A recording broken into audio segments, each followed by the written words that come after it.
이스라엘 자손들이 온전히 바친 물건으로 말미암아 범죄하였으니 이는 유다 지파 세라의 증손 삽디의 손자 갈미의 아들 아간이 온전히 바친 물건을 가졌습니다. 여호와께서 이스라엘 자손들에게 진노하시니라. 여호수아가 여리고에서 사람을 베델 동쪽 베다웬 곁에 있는 아이로 보내며 그들에게 말하여 이르되 올라가서 그 땅을 정탐하라. 그 사람들이 올라가서 아이를 정탐하고 여호수아에게로 돌아와 그에게 이르되 백성을 다 올라가게 하지 말고 2-3천 명만 올라가서 아이를 치게 하소서. 그들은 소수이니 모든 백성을 그리로 보내어 수고롭게 하지 마소서. 하므로 백성 중 3,000명쯤 그리로 올라갔다가 아이 사람 앞에서 도망하니 아이 사람이 그들을 36명쯤 쳐 죽이고 성문 앞에서부터 스바림까지 쫓아가 내려가는 비탈에서 쳤으므로 백성의 마음이 녹아 물같이 된지라. 여호수아가 옷을 찢고 이스라엘 장로들과 함께 여호와의 궤 앞에서 땅에 엎드려 머리에 티끌을 뒤집어 쓰고 저물도록 있다가 이르되 슬프도소이다 주 여호와여, 어찌하여 이 백성을 인도하여 요단을 건너게 하시고 우리를 아모리 사람의 손에 넘겨 멸망시키려 하셨나이까? 우리가 요단 저쪽을 만족하게 여겨 거주하였다면 좋을 뻔하였나이다. 주여, 이스라엘이 그의 원수들 앞에서 돌아섰으니 내가 무슨 말을 하오리까? 가나안 사람과 이 땅의 모든 사람들이 듣고 우리를 둘러싸고 우리 이름을 세상에서 끊으리니 주의 크신 이름을 위하여 어떻게 하시려 하나이까? 여호와께서 여호수아에게 이르시되 일어나라. 어찌하여 이렇게 엎드렸느냐? 이스라엘이 범죄하여 내가 그들에게 명령한 나의 언약을 어겼으며 또한 그들이 온전히 바친 물건을 가져가고 도둑질하며 속이고 그것을 그들의 물건들 가운데 두었느니라. 그러므로 이스라엘 자손들이 그들의 원수 앞에 능히 맞서지 못하고 그 앞에서 돌아섰나니 이는 그들도 온전히 바친 것이 됨이라. 그 온전히 바친 물건을 너희 중에서 멸하지 아니하면 내가 다시는 너희와 함께 있지 아니하리라.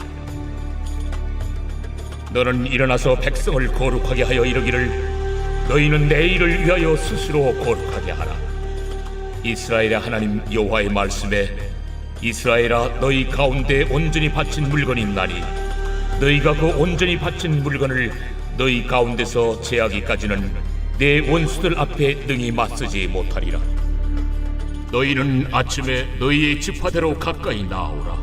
여호와께 뽑히는 그 지파는 그 족속대로 가까이 나올 것이요 여호와께 뽑히는 족속은 그 가족대로 가까이 나올 것이요 여호와께 뽑히는 그 가족은 그 남자들이 가까이 나올 것이며 온전히 바친 물건을 가진 자로 뽑힌 자를 불사르되 그와 그의 모든 소유를 그리하라. 이는 여호와의 언약을 어기고 이스라엘 가운데에서 망령된 일을 행하였음이라 하셨다 하라. 오늘 말씀은 패배의 원인 한 사람의 범죄라는 제목으로 말씀을 전하겠습니다. 오늘 본문에는 이제 여리고성을 점령할 때 하나님이 진멸하라고 하셨습니다. 어제 말씀에 진멸이라는 말이 히브리어로 헤렘인데 이 단어를 하나님께서 받으셨다, 이런 단어로 또 사용하기도 합니다. 그러니까 하나님께 범죄한 그들을 온전히 진멸함이 하나님이 받으십니다, 이런 개념 속에서 이해를 하고 있는데요. 그 본문 속에서 하나님께서 여리고에 있는 것들을 어느 것도 취하지 말라고 하셨는데 아간이라고 하는 사람이 가서 보니까 탐이 나는 것이죠. 그래서 얼마를 감추고 돌아오게 되었습니다. 그리고 나서 이제 다음 성이 아이라고 하는 성인데 조그만 성입니다. 그래서 그 성을 점령하기를 쉽게 생각한 겁니다. 그래서 갔다가 오히려 많은 사람이 죽고 이런 그 뒤로 후퇴하게 되는 그런 장면이 되었던 것이죠. 그래서 그때 여리고 성을 점령하고 아이성까지 인도했던 여호수아가 하나님 앞에 이 일이 어찌 된 일인지를 그가 묻고 기도할 때 너희 가운데서 여호와께 바쳐진 물건을 훔친 자가 있다라고 이야기를 하신 것이죠. 그래서 그가 누구인지를 제비 뽑고 또 그를 불살라라, 이렇게 하는 내용이 오늘 본문의 이야기입니다.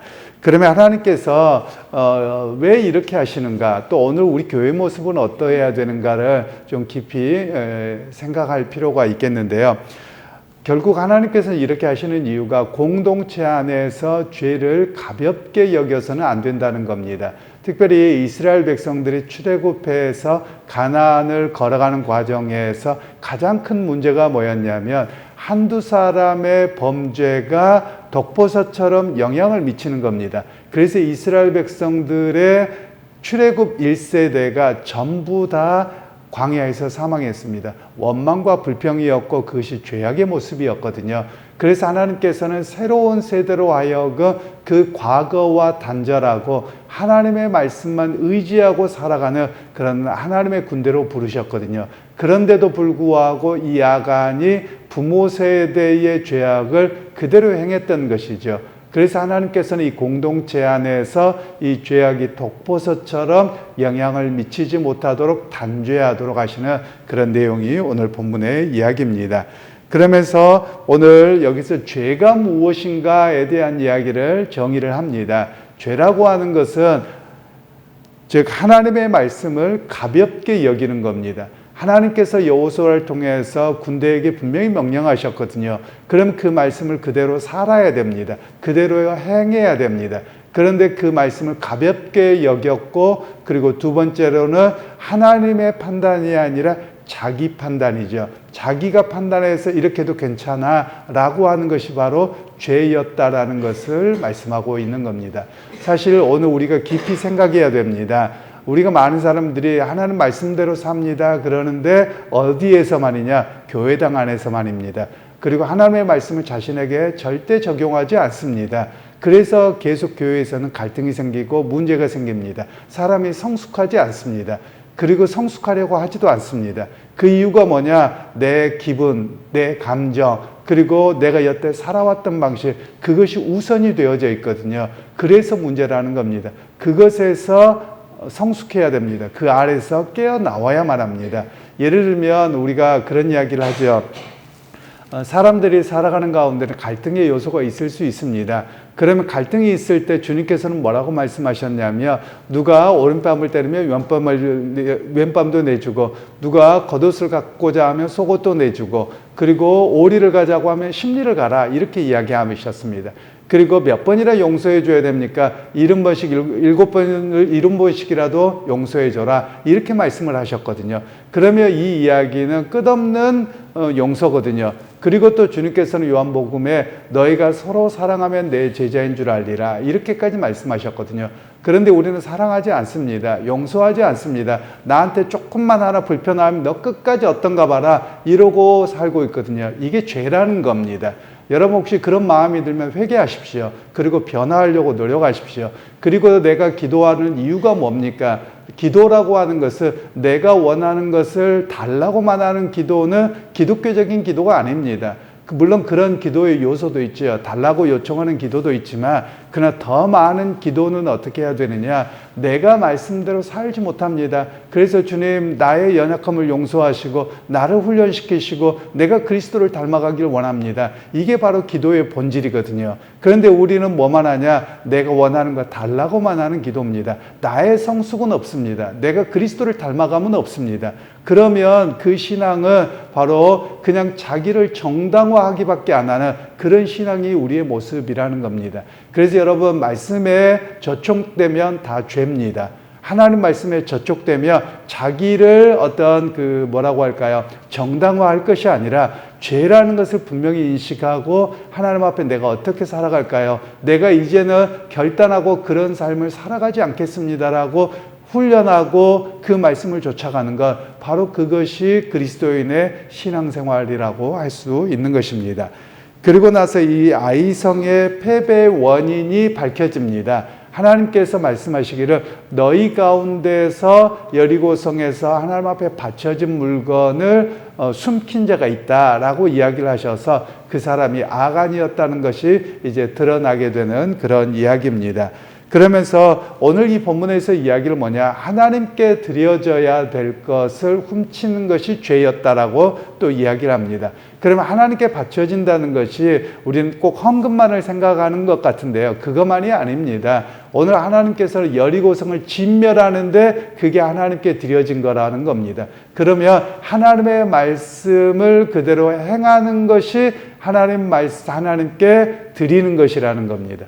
오늘 우리의 인생도 그렇고요, 삶도 그렇습니다. 하나님께 드림이 필요해요. 그럼 하나님께 뭘 드립니까? 라고 이야기할 때는 하나님의 말씀대로 순종하고 살아가는 삶 그 자체가 하나님께 드림이다 라고 이야기를 하고 있는 겁니다. 그래서 오늘 우리가 끊임없이 변해야 될 것이 있습니다. 그게 뭐냐면 많은 사람들이 헌금에 대해서도 그렇습니다. 11조 중에 10분의 9는 내 거고 10분의 1만 하나님 거고, 여러분 이것도 잘못된 신앙입니다. 모든 게 하나님 것입니다. 우리 찬송가 71장에 보면 우리가 헌금송으로 잘 불려지질 않습니다만 모든 것이 주께로부터 왔으니 내가 주께 드리나이다, 이렇게 고백하는 것이거든요. 모든 것이 주님께로부터 왔음을 고백하는 겁니다.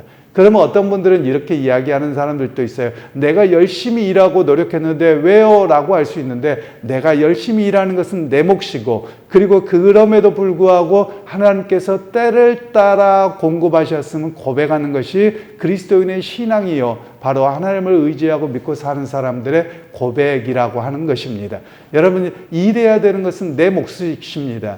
제가 과거에 전도사 시절에 보니까 하나님 앞에 주의 종들을 어떻게 살아가야 되느냐라고 이야기를 하면서 그냥 송충이는 솔잎만 먹고 살아야 된다, 이런 건 잘못된 생각이고요. 그거는 신앙적이지 않습니다. 예를 들면 일할 수 있습니다. 그런데 우리의 고백은 무엇이냐면 기도만 하는 것은 올바른 게 아닙니다. 기도를 하고 삶의 자리로 나가는 겁니다. 많은 분들이 기도만 합니다. 그리고 하나님 왜 안 들어주십니까? 이건 잘못된 신앙이라는 것이죠. 기도하고 삶의 자리로 나가는 겁니다. 기도하고 두들기고 나가는 겁니다. 그리고 나서 고백이 무엇이냐? 기도하고 나아갔는데 하나님 길을 여십니다. 때로는 막기도 하십니다. 그리고 시간이 지나보면 한 달을 살게 하셨습니다. 하나님의 때를 따라 공급하신 것입니다. 이 고백이 바로 우리의 고백이라는 것입니다. 내 수고가 아니죠. 나는 수고했지만 그것을 공급하신 분이 하나님이십니다. 라는 고백이 우리의 최종적인 고백이 되어야 함을